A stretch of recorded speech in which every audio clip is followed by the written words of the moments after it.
கர்த்தருக்கு ஸ்தோத்திரம். ஆண்டவராகிய இயேசு கிறிஸ்து உங்கள் ஒவ்வொருவரையும் ஆசீர்வதிப்பாராக. இந்த நாளிலும் கர்த்தர் நம்மோடு பேசுகிற வார்த்தை 1 நாளாகமத்தின் புஸ்தகம் 4ஆம் அதிகாரம் 10ஆம் வசனம். யாவேஸ் இஸ்ரவேலின் தேவனை நோக்கி, தேவரீர் என்னை ஆசீர்வதித்து என் எல்லையை பெரிதாக்கி உமது கரம் என்னோடு இருந்து தீங்கு என்னை துக்கப்படுத்தாதபடிக்கு அதற்கு என்னை விலக்கி காத்தருளும் என்று வேண்டிக் கொண்டான். அவன் வேண்டிக் கொண்டதை தேவன் அருளினார். இந்த வசனத்தில் யாவேஸ் ஆண்டவராகிய இயேசுவை நோக்கி அவன் வேண்டிக் கொள்கிறதை நாம் பார்க்கிறோம். வேதத்திலே மிக குறுகிய இடங்களில் இடம்பெறுகிறதான பெயர்தான் இந்த யாவேஸ். இதற்கு முந்தைய வசனங்களை நாம் வாசிக்கும் போது யாவேஸ் என்ற பெயருக்கு துக்கம் என்று அர்த்தம்.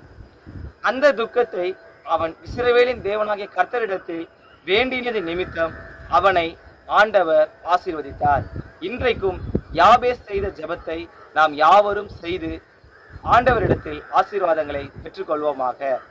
கர்த்தர் இந்த நாளை நம் எல்லாருக்கும் ஆசீர்வதித்து தருவாராக. அனுதினமும் ஆண்டவருடைய வார்த்தையை பெற்றுக்கொள்ள இன்ஸ்டாகிராம், ஃபேஸ்புக், யூடியூப் சேனலை ஃபாலோ அண்ட் சப்ஸ்கிரைப் பண்ணுங்கள். உங்களது ஜெப உதவிக்கு திரையில் காண்கிற தொலைபேசி எண்களை தொடர்பு கொள்ளலாம்.